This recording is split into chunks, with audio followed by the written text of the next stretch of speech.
Sir Graham is now king of Daventry. Under his wise rule, Daventry is prosperous. He is loved by his people. Unfortunately, there is a problem. King Graham needs a queen for companionship to provide an heir to the throne. He has searched high and low for the right maiden, but he remains alone.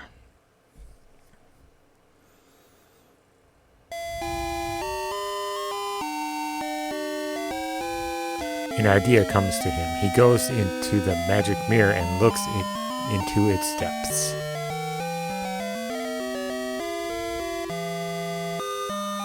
He sees a vision of a quartz tower. To reach it, he must pass through a magic door in the nearby land of Kalima. The scene then changes to show a beautiful girl locked within the tower. Graham knows what to do.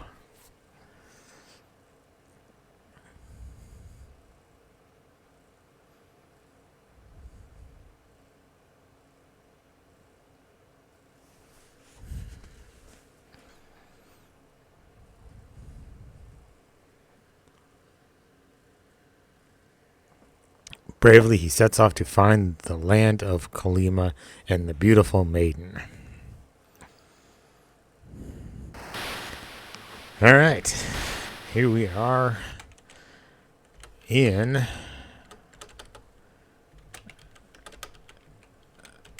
King's Quest II, Romancing the Throne. All right, we're gonna save, speed it up to fast.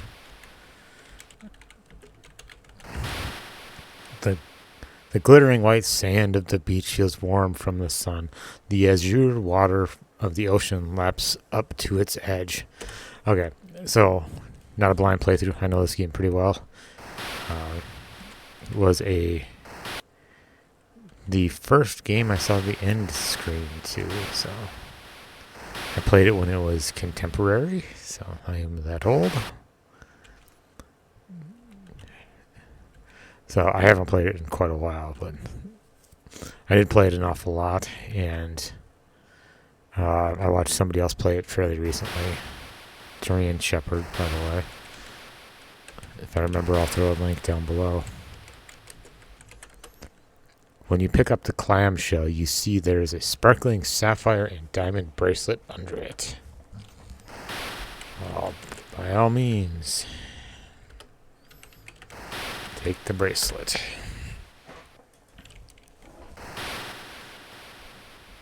So I was always more of a Space Quest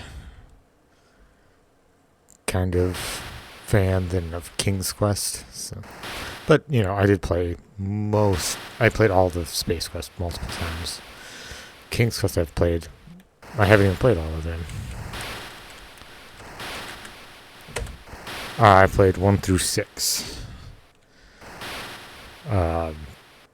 By the time 7 came out, I was not playing a lot of video games, oddly enough because I was a teenager.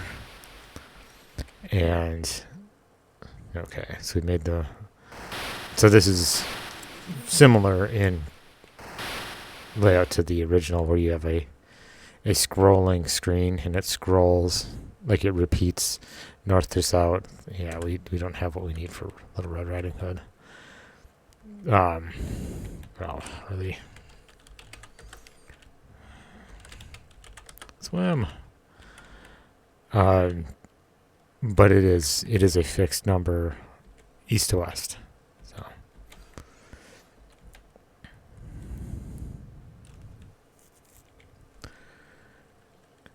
And we're just going to kind of make the rounds here, where we just kind of go and collect all the items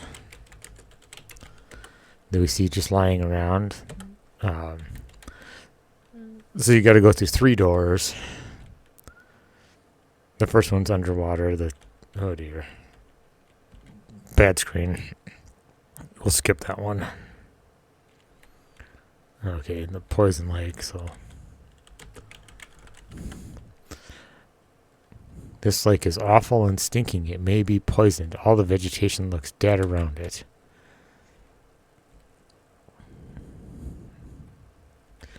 Looks like those trees in that Oh, there's a place in Namibia, I think, where all the trees have gotten blackened because they've been standing for like 800 years or something like that. It's all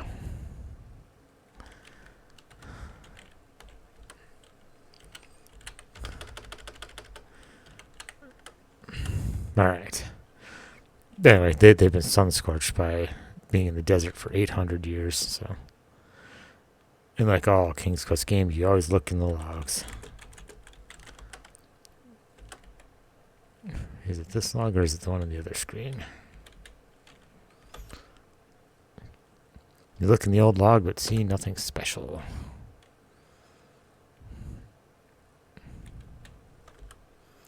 When you peer into the old hollow log, you see a flashing necklace of diamonds and sapphires. By all means, take the necklace. Oh, close to the edge. Lots of RNG enemies here. Aye. Grandma's house. So I'd like to postulate, what time period do you think King's Quest takes place in? Because you think high fantasy, around kind of the same time that like Game of Thrones or the around the War of the Roses, high medieval, maybe in the first one they have, we're going to open this very Americanized mailbox. Lo and behold, when you open the mailbox, you see a basket of goodies. By all means, take the basket. Can we close the mailbox? Okay. But when did this take place? Because if they can narrow down Game of Thrones around the time of the War of the Roses, where would this be? Well, you see, there's armor in the first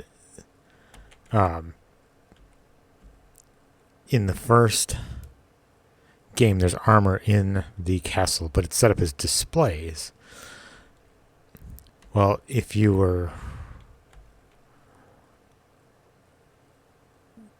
armor was just a display item, that means it's no longer. Oh, geez, stay out of this screen. That's the dwarf's house. Oh, we should probably go down there.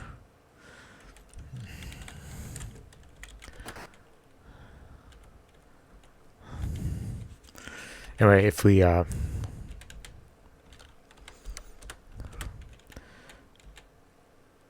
here's a definitely death area because you could fall off that ladder really easy. Anyway, if you look at what's contemporary or what this looks like, they have armor on display, so it's no longer useful. Oh dear. Oh, I forgot to read that, but it's RNG. So you have stumbled onto the home of the thieving dwarf. Unfortunately for you, he is home. So then you just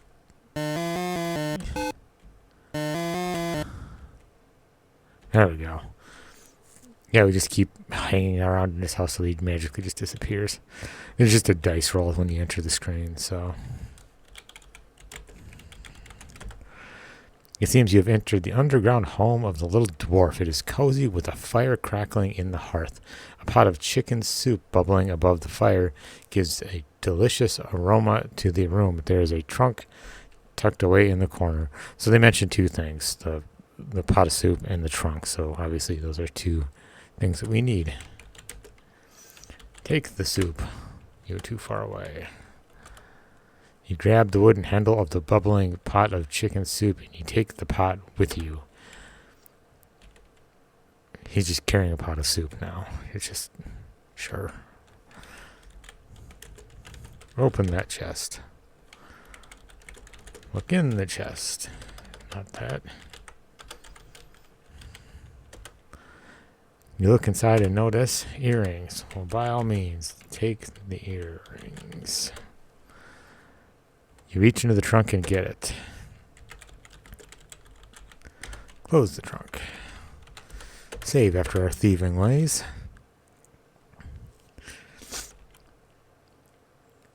anyway, back to the point about the armor is armor's on display in the castle in the first game, so armor is no longer a required or necessary or useful. That's the word. So since armor is no longer useful, well, plate armor went out about the time that firearms became popular because they didn't protect against bullets.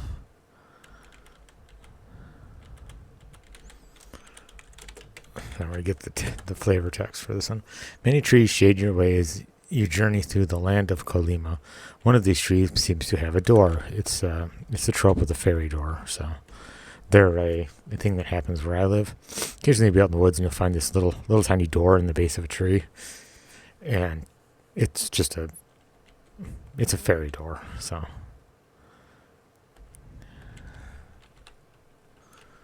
let's not hang out. We want to hang out right now towards the edge here.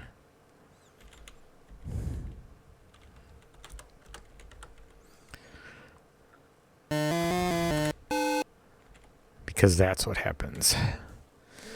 Random enemies.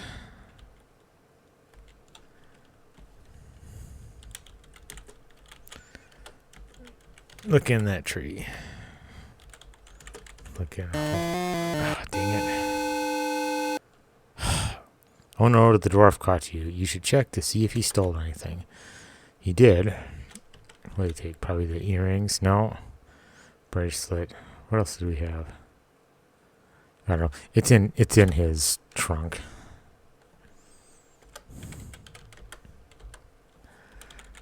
Look in the hole. Okay. Oh, we should look at the flavor text. Many trees shade your journey through the land of... Okay, so it doesn't even mention this tree. Look in hole. When you peek into the hole of the pine tree, you see a mallet lying there. That is not a pine tree. Take that mallet. You pick up the mallet and carry it with you. Now let's go get our stuff back from the dwarf. Anyway, getting back to the point is plate armor is no longer useful. That means gunpowder's been invented. Well, you look at Grandma's house, and there is one feature of Grandma's house that doesn't make a lot of sense. Well, two, really. One is the big American style mailbox. Like, you don't... Why would you have a giant American style mailbox in the middle of this fantasy land? I don't know when they started using those. Look in trunk. Look inside and notice a necklace. So let's take our necklace. You reach into the trunk and get it. So we just stole earrings from the dwarf, and the dwarf stole a necklace from us, and then we stole the necklace back from the dwarf. So we're not much better than the evil enemy that, you know.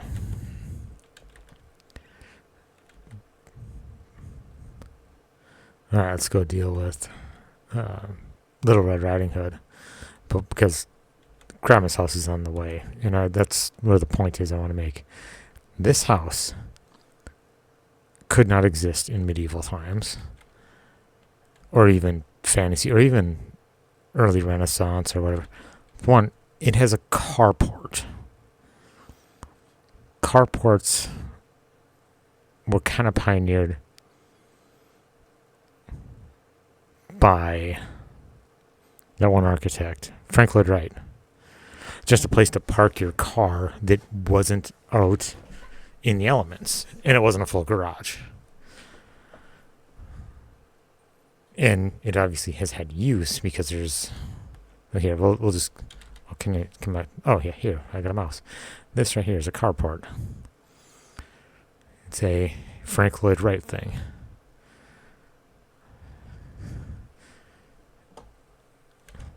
that did not exist before he kind of came up with. He's coming up with interesting ideas for the models of houses or whatever. So, and that couldn't have happened before the 1950s. Along with the mailbox, I'll probably stick a. When did we start using your typical steel pressed? Because all it is a stamped sheet metal box, which requires industrial and manufacturing. Come on, Little Red. It's a Little Red Riding Hood. We didn't talk to her, but she needs her basket of goodies, presumably to give to Grandma, who's in that. Well, we'll go talk to Grandma, actually. Also, another RNG enemy here. So, yeah, carport puts this post-1950s. Oh dear, Wolf and Grandma's clothing in the bed. Get out of there fast.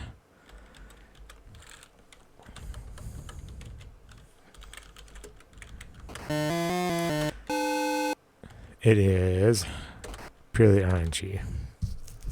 So then you get inside Grandma's house, and aside from the fact that it is a single room house, this is the home of Grandma. It is comfortably furnished. Frilly curtains cover the windows. Flowers are in the vases, and Grandma's lying on a brass bed in a cloud of pillows and coverlets. It's got a modern kitchen. Modern cupboards like that, not really a thing. And plus, Grandma, it's supposed to be a Germanic fairy tale, which they were all pretty dark, but about to keep kids from wandering off into the woods. But this regular person in medieval era Germany, because Germanic, has framed pictures on her walls. Not a thing. So let's talk to Grandma. Grandma is very weak. Her voice wavers as she says, "Good day, kind sir. I would like to offer you a cup of tea, but as you can see, I am ailing." So let's give Grandma soup. After feeding the hot chicken soup to ailing Grandma, "I feel much better," she says. "In return for your kindness, I have something for you. Look under the bed." Look under bed. You drop to your hands and knees and peer under the bed. A large ruby ring and a black cloak are hidden there. You take them into your possession.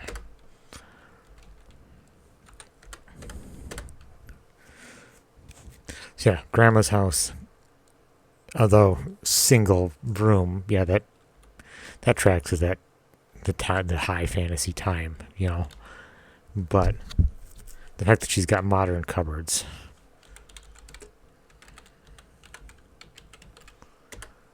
Oh, well. Oh, they might be called cabinets, or maybe they may not have any flavor text whatsoever. So, all right, Little Red, where are you?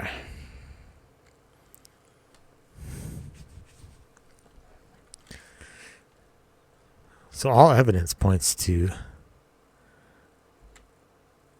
Graham here running. I need to find. There's a couple screens where Little Red Riding Hood will spawn on, and this is one of them. Oh, dang it. First time on the screen, and I got the Easter egg, and I totally just wandered off of it. That's Batman. And this came out before Batman 1989, so that was the original 1960s Batman. See if we can get it to spawn again. It's purely RNG again.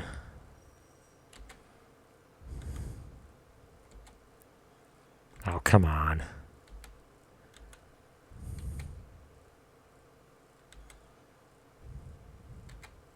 We'll get it. There it is.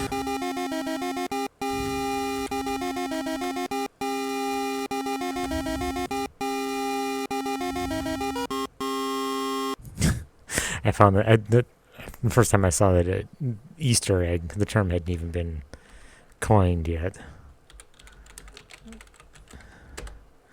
This is the forbidding cave, is the home of Hagatha, the wicked old hag. There are human skulls on stakes at the entrance. This is not a reassuring sign. Well, no kidding, Graham. Graham is not exactly the brightest bulb. Oh, nope.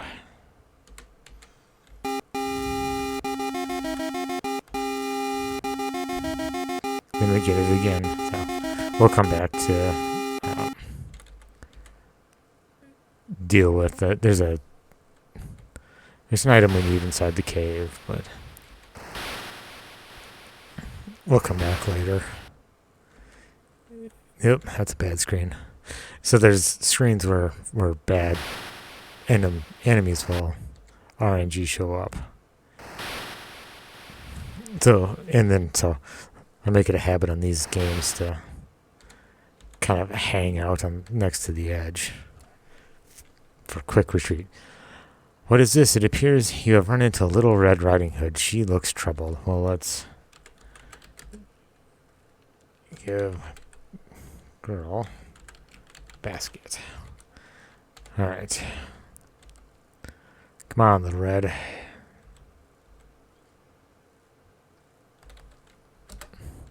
Gratefully, Little Red Riding Hood accepts a basket of goodies. In return, she gives you her bouquet of flowers. And she hops around. She's also RNG, so a lot of that in this game.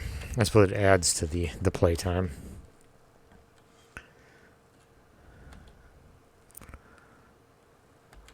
So where should we go next? Oops.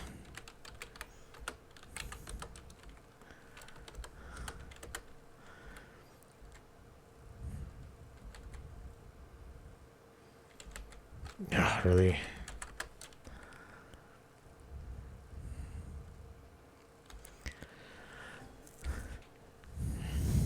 This world is actually relatively large, given the time it was taking place in. The Poison Lake.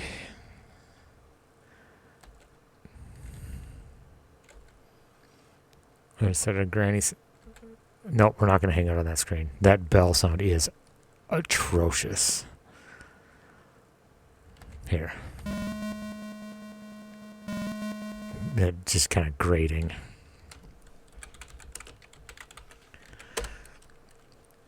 Many trees shade your way. It doesn't even mention. Look at the building. Oh. Alright. I guess we'll... The fairy starts to sprinkle fairy dust on you. Good King Graham, I am here to help you, she says. I give you a protective spell against certain evil elements, but beware, for it lasts only a short time.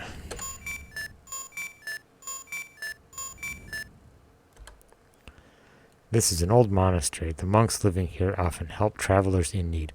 Graham does have a kind of an encyclopedic knowledge of places he's never been before. Like, he knows who Hagatha is, even though presumably he's never been here. Same thing with this, which is a... Wow. We will... Alright, refilled the old coffee, so... Open that door. Yep. A Christian church.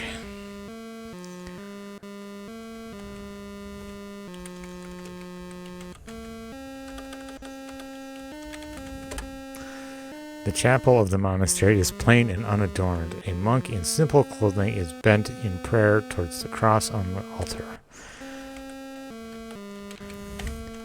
Get that Judeo-Christian beliefs in there. You kneel near the altar, bowing your head, you pray. Did not realize that the Grahams were Christians. The plump monk lifts his head from prayer and seems to notice you for the first time. He stands and asks your name. Graham. Cracker, probably. The kindly monk explains that he has heard of you and your quest. How? Here's my cross. It will protect you from evil, he says. He removes a chain with a silver cross from around his neck and gives it to you. The monk then resumes his prayers.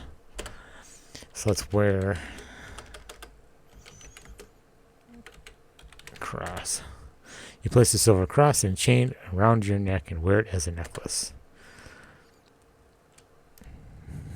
So, high medieval fantasy, magic, dragons, and apparently a modern Christian church, complete with pews. So, tell me it's not post 1950s. Alright, so continuing on with our travels. You're going to go up. You're going to try not to fall into the chasm. Oof, jeez. This is the infamous bridge.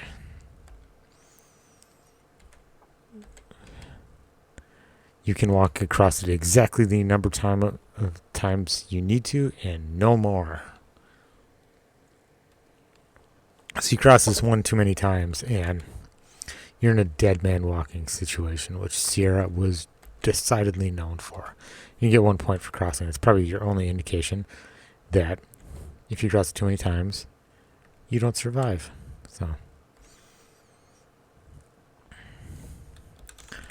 look at the door. This is a magical door. If you can open it, the door will lead you to your heart's desire. There's an inscription on the door. Well, by all means, read the door. The inscription reads, whoever chooses to seek the key for this door will undoubtedly make a splash. That triggers. There are a few triggers that have to go off before you can progress. That is one of them. So, cross the bridge, get your single point. And we're going to head back to where can we make a splash? It's the ocean. Yeah.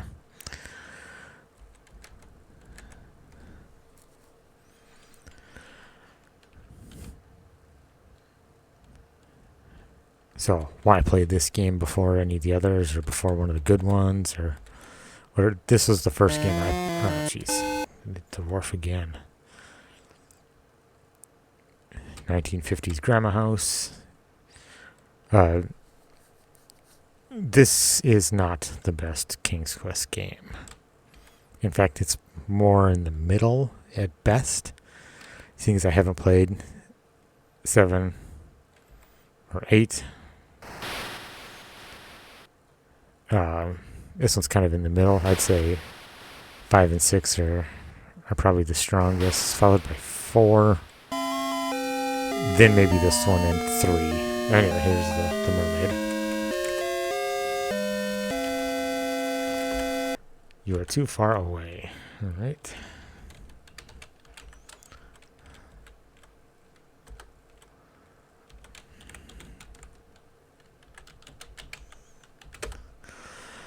The mermaid has flowing hair covering most of her upper body. Lucky enough to keep it PG, I guess. The green scales of her fishtail are sparkling like emeralds as she slowly lays it back and forth. She beckons you with her hand.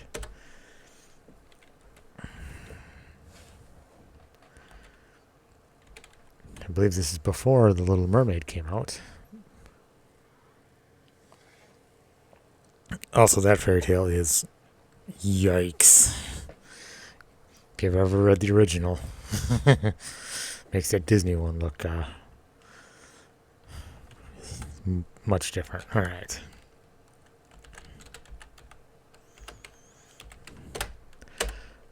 Well, I've been recording without sound for a significant period of time, so we are going to back up. So, give the flowers to the mermaid. You graciously offer the beautiful bouquet of wildflowers to the mermaid. She loves the flowers. She then summons forth a magic seahorse. Maybe you could ride it. Ride seahorse. Quick as a flash, it glides under the water with you on its back. Now we don't have control over arguably the best looking scenes in the entire game. They're the most detailed. Alright.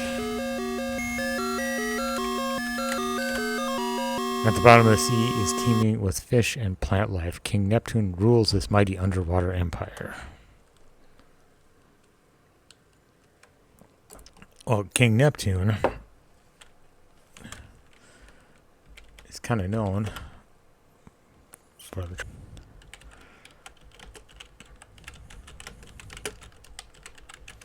Gave that trident to Neptune. Reverently, King Neptune accepts his lost trident from you. He gives you a bottle and then waves the trident in front of the huge clam, which opens and reveals a large golden key. Well, we need that key, so take the key. Right.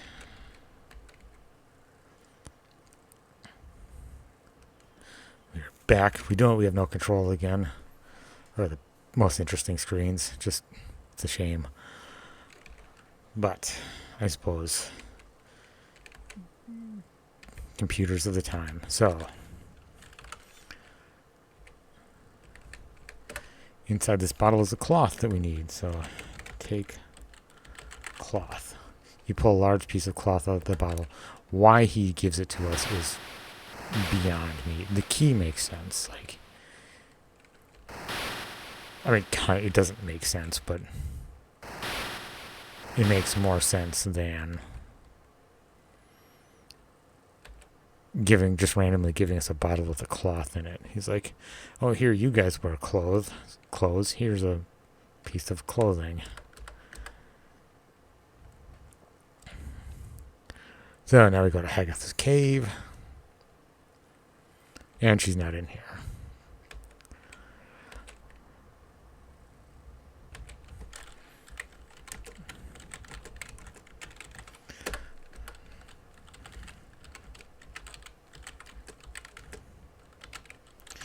Put cloth on it. Yes, there is a reason to do that, Graham. It's for points. You drape the cloth over the birdcage. Hopefully this will keep the nightingale quiet. Hagatha could be in here while you do this. She cannot see you, so... Take that cage. You pick up the covered bird cage with the nightingale. To your relief, the bird remains silent.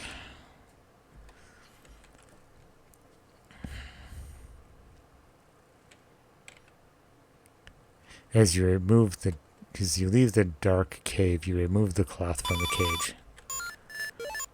Why, Graham? You don't... It puts undue stress on the animal. Alright. We gotta go back to the door.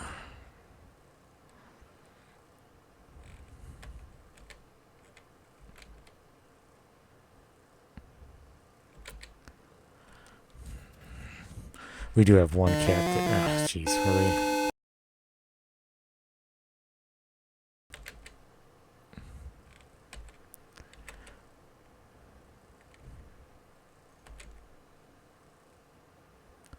Cross that bridge. Get my 1 point.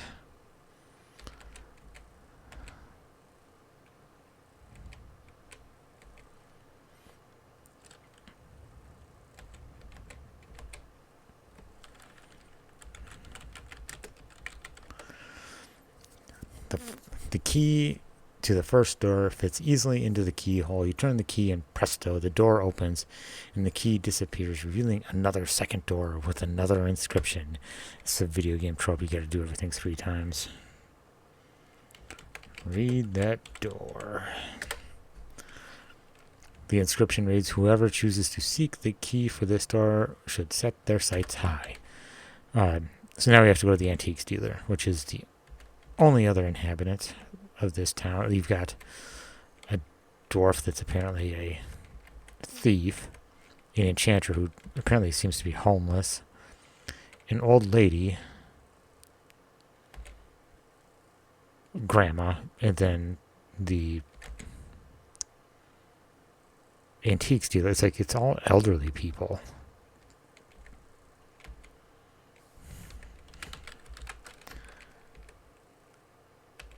don't remember if I got the brooch. Did we get the brooch? I have not gotten the brooch.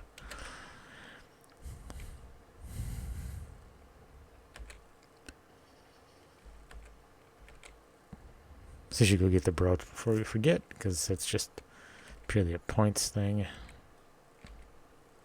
And then we'll do the antiques dealer.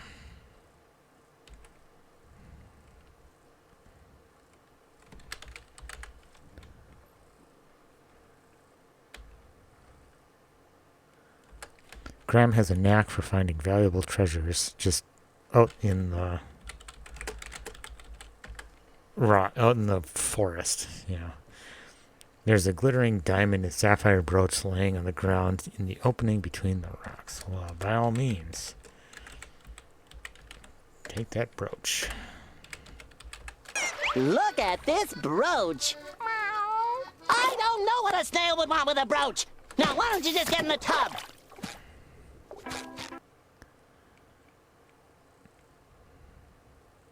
So, the antiques dealer. Why you'd have an antiques dealer when there's only like 3 other people and half of them are criminals? I don't know. This is a quaint little antique shop. There's a sign in the window. Read that sign. The sign says open.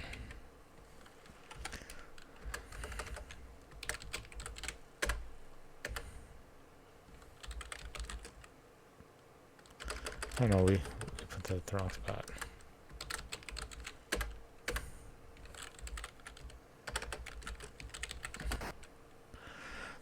The little old lady in the antique shop says, "How may I help you?"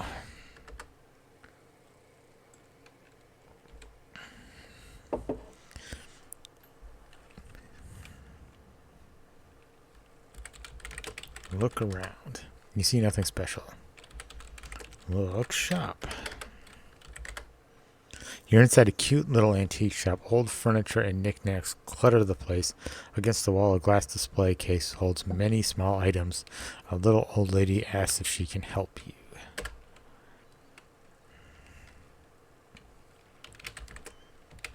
You ask about that obvious lamp. Never mind, we'll just give her the cage.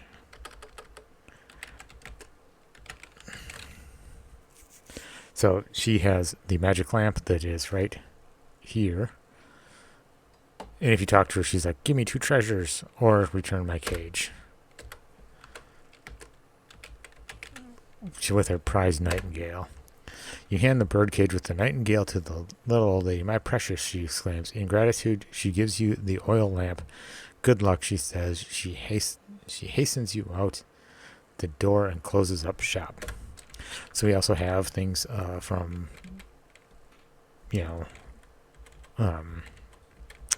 what's that? Arabian Nights.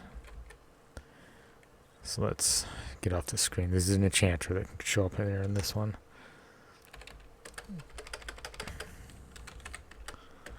So when you get a lamp, the first thing you do is you rub it.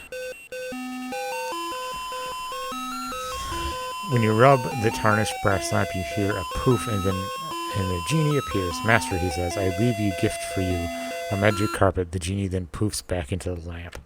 I thought they were supposed to give you wishes, not just random things, but,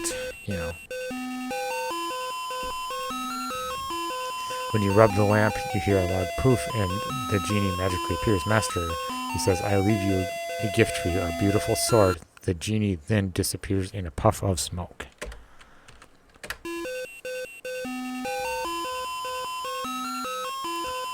Using your sleeve as a cloth, you rub the lamp, causing the genie to appear again. "Master," he says, "I leave you a gift for you, a leather bridle." The genie then pops back into the lamp. Oh no, the lamp has disappeared from your hands. 3 wishes.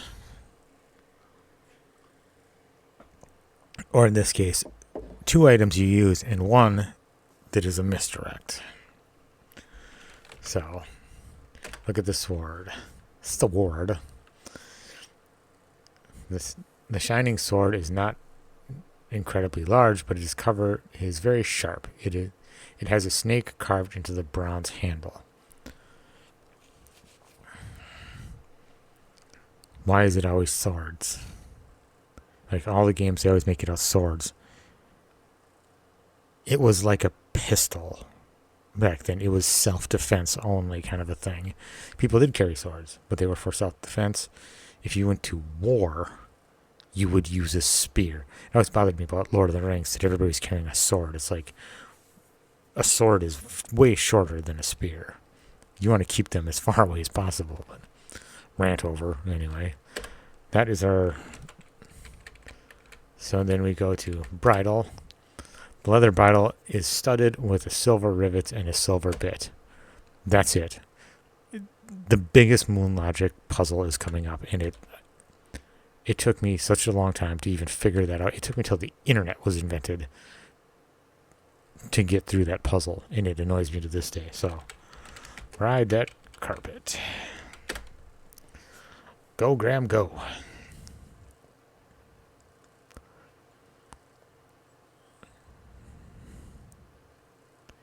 One of the better scenes in the entire game. You can actually see the poison lake down there.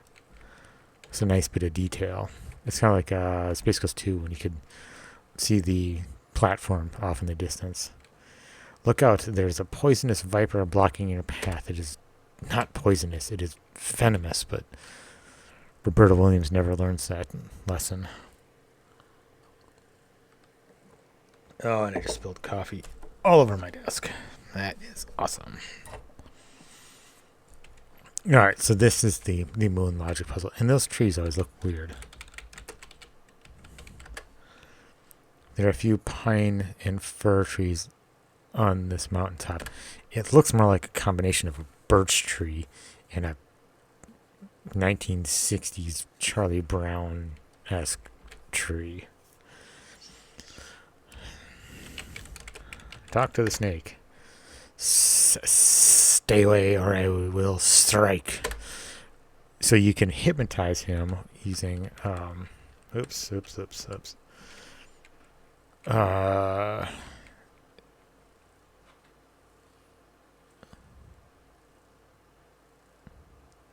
is it? I thought you could hypnotize him by doing the you're getting sleepy thing. I don't remember. I thought there was like a necklace or something you could dangle in front of him, and then he would just like kind of zone off.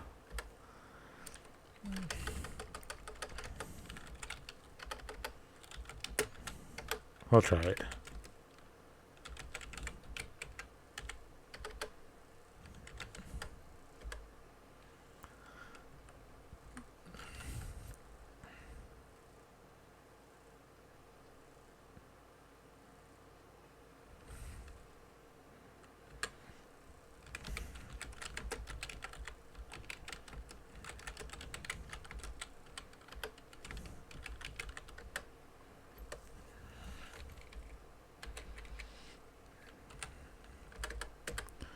I want to figure out how, like, I remember doing it, but I don't remember how. Show snake necklace. Not right now. Show snake cross. Not right now. Huh.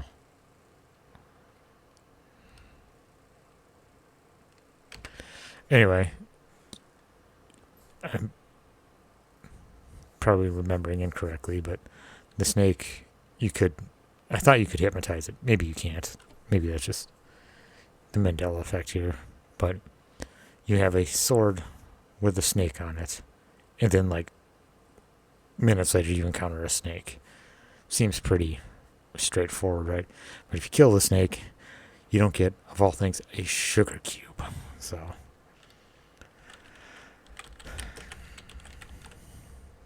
beware the fairy spell has worn off. Why you would ever do this, I don't know. This is the one that I did not know until I was an adult. Like, I was 40 before I figured this out. I saw it online. You toss the leather bridle onto the coiled snake. Instantly, there stands before you not a snake, but a beautiful winged horse wearing a bridle. No indication whatsoever that this is you just doing whatever. And since you get the sword beforehand, why would you think that this is the thing?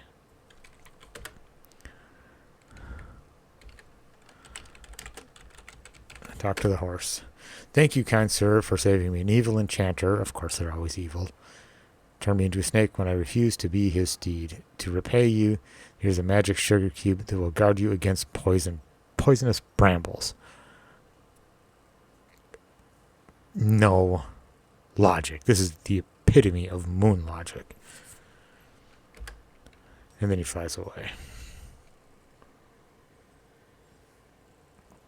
There's no indication in any text that I can ever find. Oh, we got to see the. Here we go. Look in the hole. Oh no, this is as bad can be. Upon looking into the hole, you believe you are an incredibly blatant plug for another Sierra 3D animated adventure.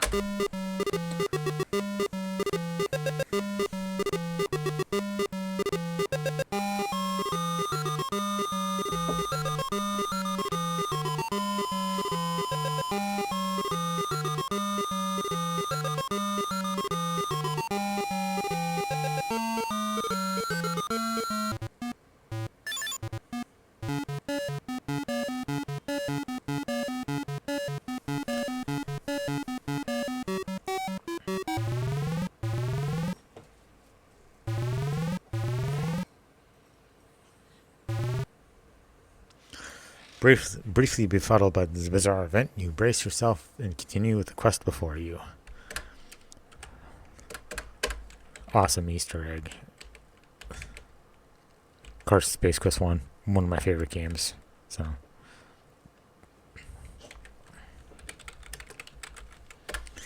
you see a large golden key lying on a rock in the damp cave. Now, even back in the 80s, I thought that there was supposed to be some sort of creature in here, or like a dragon or an ogre or something, that they just didn't have time to animate or ran out of space or something, because it seems like there should be something else in here. It's a giant cave on top of a mountain. Like, that's just screams dragon or some sort of mythical being.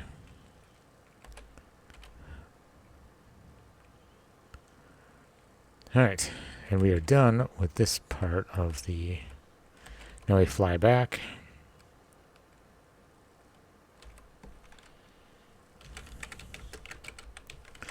Ride that carpet. It seems like the carpet would be a better treasure than, like, say, the magical shield. But, logic. Beautiful fairy flows out from the sky. Alright. We will take your magic fairy dust. The fairy starts to sprinkle the fairy dust on you. Good King Graham, I am here to help you, she says. I give you a protective spell against certain evil elements, but beware, it only lasts for a short time. Basically, we just end up getting this every time. Like, we spend most of the game under her spell, so...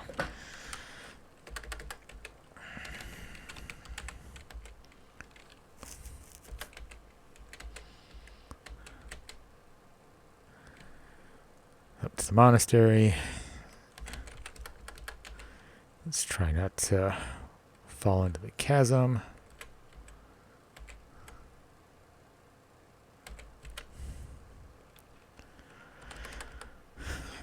That little chasm, that little piece right there, just fallen in there many a times. So cross the bridge, get our point.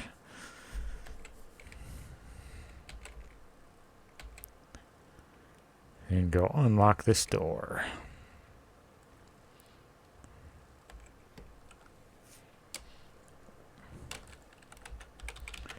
Unlock that door. The key to the second door fits easily into the keyhole. You turn the key and shazam, the door opens and the second gold key disappears, revealing a third door with yet another inscription. Well, obviously, We're going to read that door. Whoever chooses to seek the last key must have a stout heart. We have not been to where the third key is. It is inside the poisonous lake. There is a little island.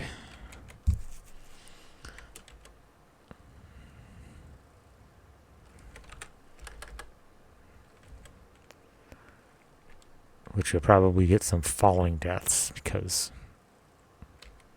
Oh, nope, we don't want to be on that screen.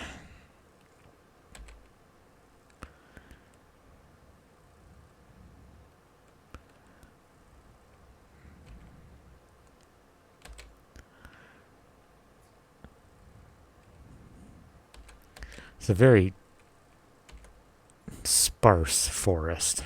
There we go. Alright, so, castle in the background. So, we look. So you can pay treasures to get across. I was going to do a minimum points run on this, but I got stuck at the next part because you can get rid of all your treasures, so you just show up at the end sequence with no treasures, which we'll get into what I think of the storyline in a bit. But you have to help Grandma in order to get this. You need to wear this black cloak. The black cloak would rather fit a man taller than you. Red satin lines the inside. And then also this ruby ring. The ring is gold with an enormous red ruby. The initials CD are engraved inside the gold band. Yeah. Wear that ring. You are now wearing the beautiful ruby ring, and wear cloak. With a flourish, you fling the black cloak around your neck and fasten it. So you can just pay a couple treasures to get across this. Or look at the boat. A small wooden rowboat looks old and rotted from traversing the poisoned lake. Why the inhabitant of that castle needs a boat to get across? No sense.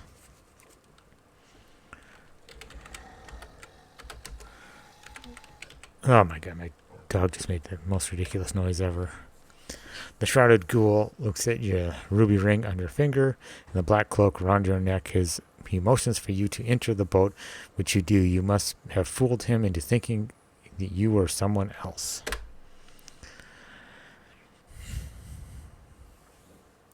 We do this again in King's Quest 6, where you cross the river Styx. You know, Greek mythology then. So, castle. Get out. Stand. Leave boat.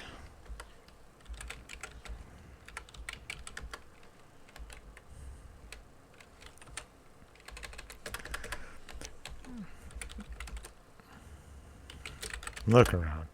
The lake is foul and stinking. It must be poisoned. All the vegetation looks dead around it.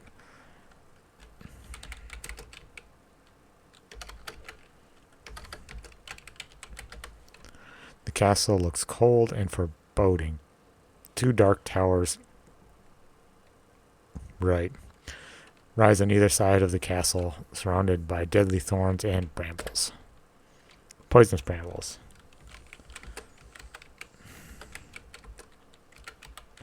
Eat that sugar cube. After swallowing the magic sugar cube, you get a feeling of invincibility.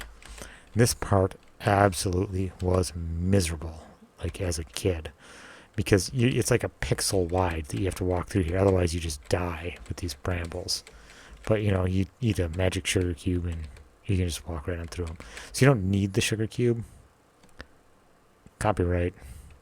There are 2 spooky ghosts guarding the door of the gloomy castle. This situation looks bad.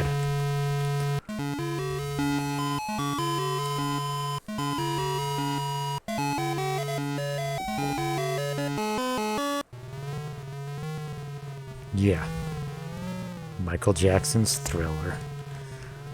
Alright, now we just walk up here. This is the part where I couldn't get past on the minimum points run because you need to be wearing the robe and the spirits are fooled by the black cloak and the large ruby ring that you are wearing. They slowly float away. Maybe you remind them of someone else. Alright, entering the castle. What, we can't open the door?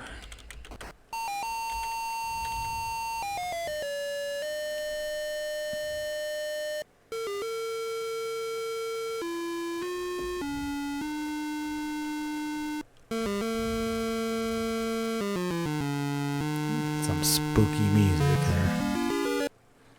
Alright. So if you haven't figured it out yet, this is the castle of Count Dracula. Apparently Dracula lives in Kalima now, not Transylvania or any of the other places he supposedly ends up.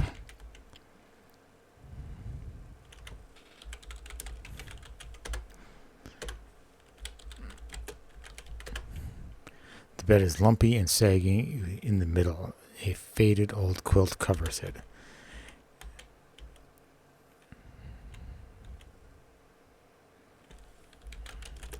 Open that drawer. There's a candle lying in the drawer of the old dresser. Well, by all means, take the candle. You pick it up and carry it with you. Close that drawer. That's all we need in here. There we go. You've got an unlit candle. Oh, dang it. Oh. I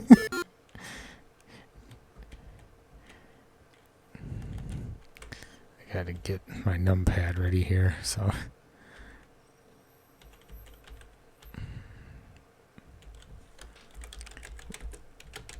Light that candle.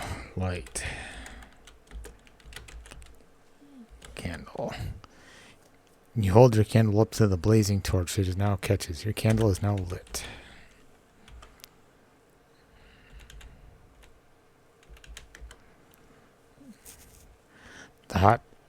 The wax candle burns brightly. Ouch. Hot wax dripped on your finger. Seems random.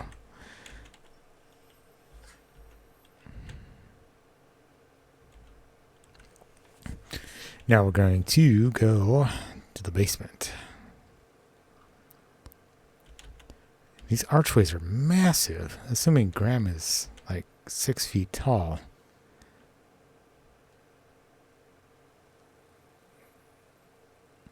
It's like 15 to 18 feet tall. Alright, so look around. See nothing special. Look at the table. The tabletop is completely covered with dust. Scratches scar the legs of the table. Chairs with worn padding accompany it. A delicious looking smoked ham is on the table. All of the evidence seems to point that Dracula is not the only one here. The bed upstairs, the ham downstairs.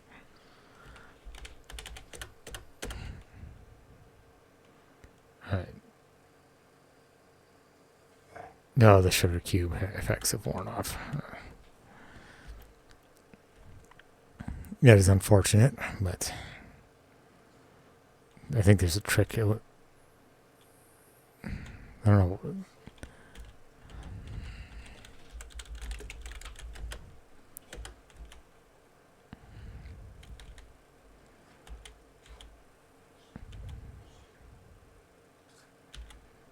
Well, he's not in here.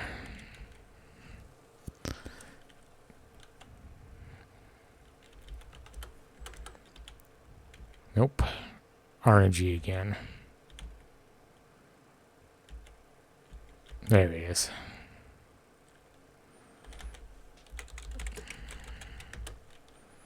Are you crazy?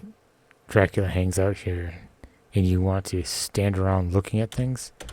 Yeah, I want the flavor text of the room.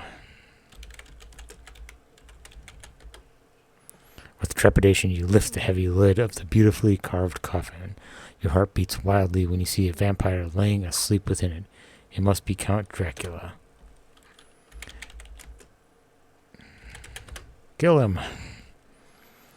You place the pointed stake on Count Dracula's chest. Quickly using the mallet, you pound the stake through his heart.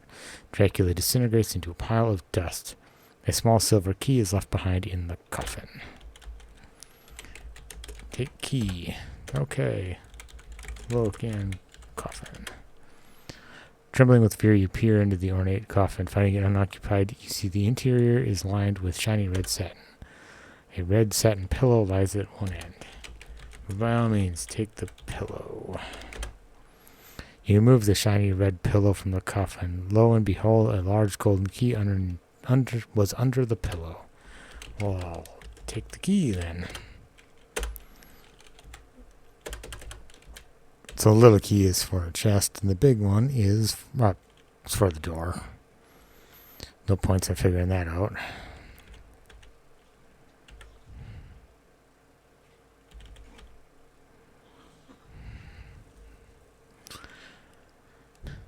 Then we're going to probably have to save scum a bit to get up the stairs here.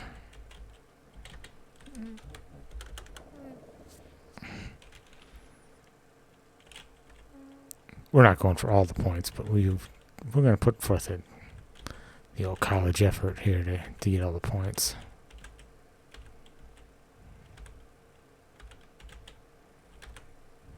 Okay.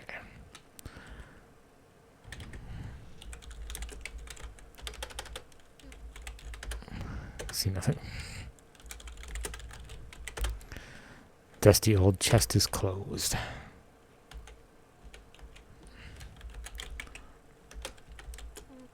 Unlock the chest.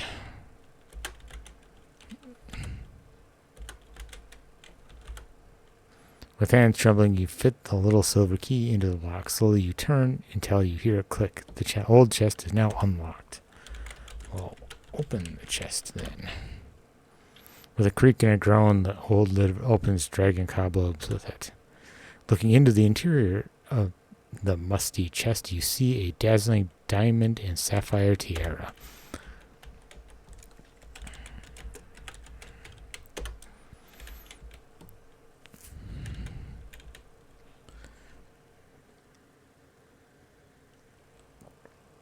So, we've dealt with Dracula.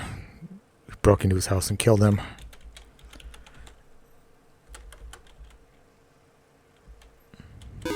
Oh man, we're dead.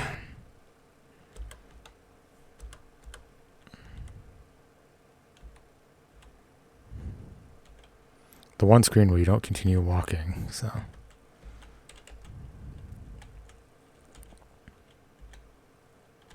See how the rest of the screens as soon as you hit the edge, you just continue on walking. Except that one. So we got the ham, we got it's a full jewelry set of sapphires for your soon-to-be betrothed. Alright, so now the sugar cube's worn off. How do you get back without getting through this? Well, evil forces prevent you from doing that. Ah, jeez. So I gotta go through this. This is gonna be a pain.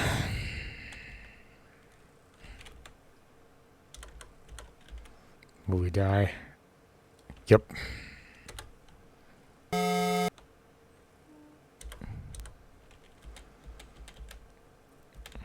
Thankfully, we're not going for a full points run here. Oh, we gotta go slower than that. Now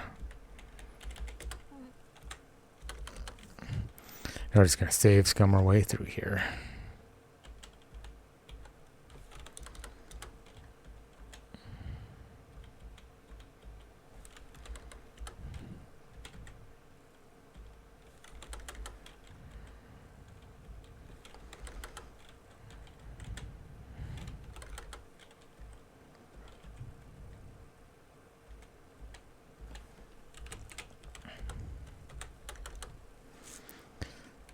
Ironically, the only time I die is testing out the brambles to see if they're poison, if they actually kill me.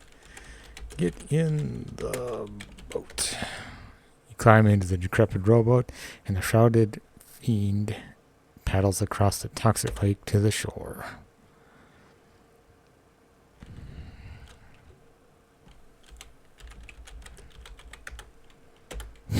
Sure. Alright.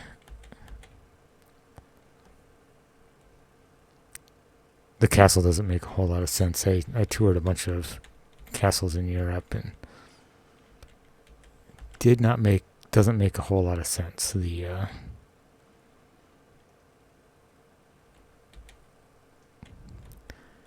Since the whole point is to keep people out, and it's got just a door. Like, yeah, getting across the moat is not the easiest, but still. We saw castle in, which one was it? Conway. Got up to the wall there, and it's just like you walk up this huge hill, and then you try to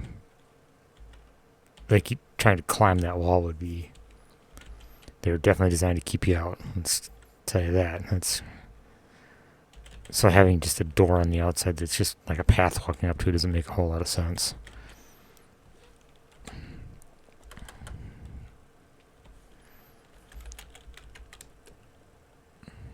I think. Well, let's hold on here.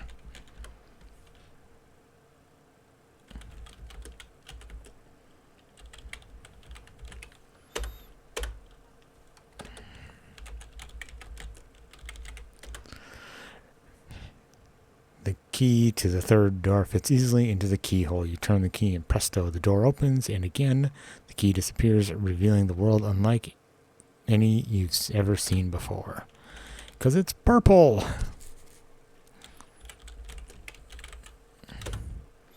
The sand on the sparkling beach is a deep blue. The bright sunlight from the gorgeous pink sky dances across it. Cliffs tower above the beach. It's kind of like the Black Sands beach, where you end up with the sand that's a different color. There is one that's not that far from where I live that is it's got a different color sand to it, and it is interesting. Take the net.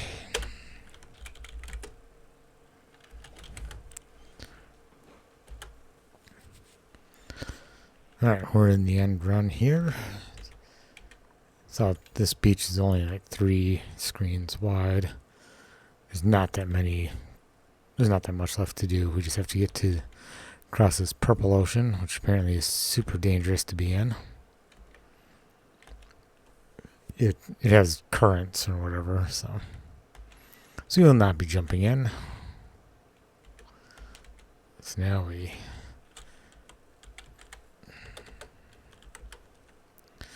fish and fish and fish. However, no matter how hard you try, you don't seem to be able to catch anything. You cast the fishing net into the wild sea. Upon retrieving it, you have caught a large golden fish. It falls from the net and flops helplessly on the beach. Alright. Take the fish. You grab the flopping fish, its mouth wide and its gills extended.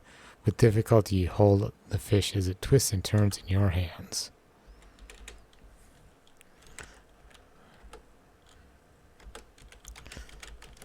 Throw the fish. You throw the poor gasping fish back into the iridescent water. Gratefully, it calls to you. In return for saving my life, I wish to offer you a ride across the ocean. That is super quick for Stockholm Syndrome. Holy crap. So now we're going to ride the fish.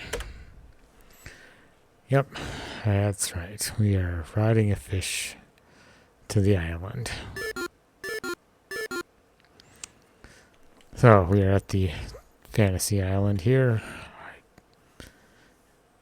A glint of metal catches your eye. You look towards the direction of the glint and see an amulet lying on the ground. Yes.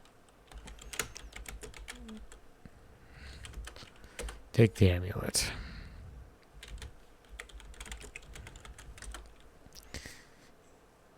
You can see that the island is really quite small. The foliage is remarkable, though. Plants and flowers have overgrown it, some growing very large in contrast to the tiny island. We're going to take a quick lap around the island while the trope in the room. So I liked this game when I played it originally. I have kind of soured on it since then. The game itself is fine. I think it looks good for what it is. Um, but I dislike the girl in the tower trope. I I really don't like it. Like, I think the woman as a prize to be, is unable to help herself and is stuck in a tower is gross. And then the hero's prize, you just rescue her, and then she's expected to marry Graham, and I disagree with that trope so much. So I cannot tell you how much I dislike that trope. One of my favorite movies is Aliens with an S, because all of the women in there are capable, and they're like definitely the stars, all of them. You've got Newt, Ripley, and even the alien queen. They're self-sufficient, and they are, kind of the stars of the show. So this girl who's helpless, stuck in a tower, I mean, this is a trope. It's Rapunzel, right? Oh, I suppose I should look at the tower. You can see that the island is right. Oh, okay, we've already read that. Apparently it's the same. They kind of fell off on the interest in writing. Can't open the door. It's probably one of the worst parts of the entire game.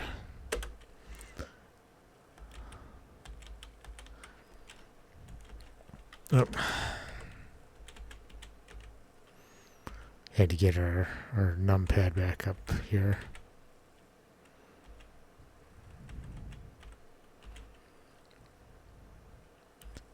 They really like the movement puzzles, we'll call them. They really got bad in King's Quest 3. The back half of that, it's like a whole tightrope walk the whole way. Be careful, there is a huge lion with dripping fangs at the top of the stairs. He has a hungry look in his eye. It's a very interesting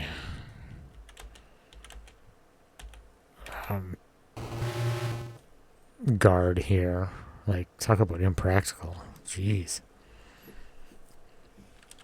Alright, so we could kill him.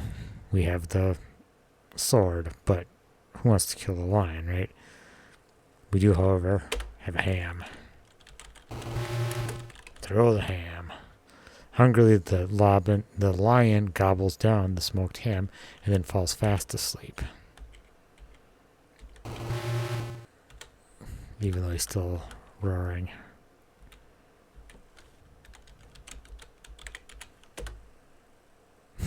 That would be a wrong move. I have to try. I have to try in every game I have that has a critter in it.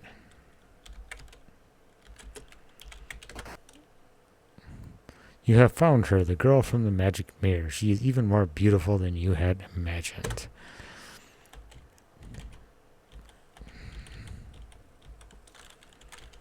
Hello.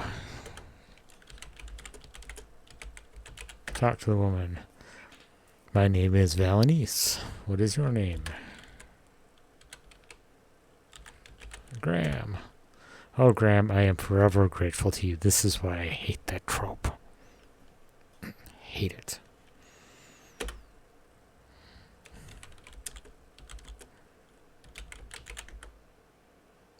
This is no time for small talk. That's it. What's your name? Let's get married. Okay. What else are we supposed to do? I think we can...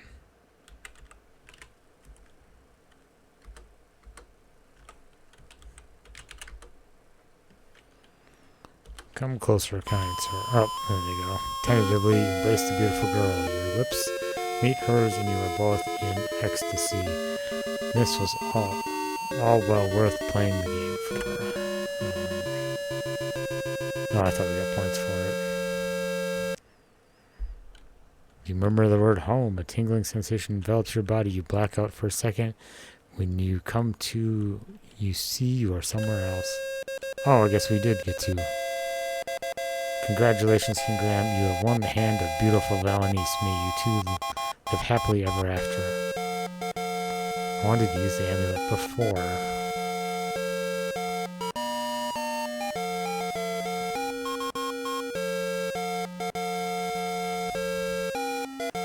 The monk declares you man and wife. There's literally the bad people in there. Like, we killed Dracula, but yet he attends our wedding. And that's it.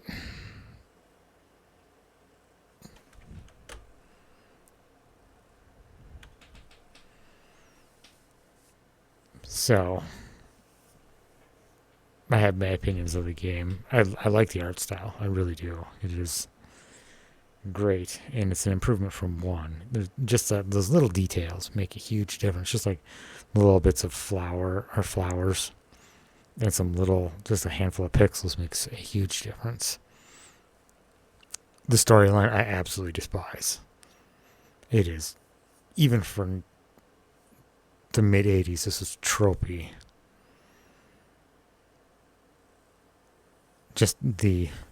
If you read the manual, which I have, it talks about how Graham tries to find a suitable woman in his kingdom, and he can't. And he has to go to this trope, and it is just, it's not good. So, but modernize all that. So, anyway, well, I hope you enjoyed watching the playthrough. I enjoyed playing it. Don't get me wrong. I think it's no space quest, but it is a King's Quest. See you next time.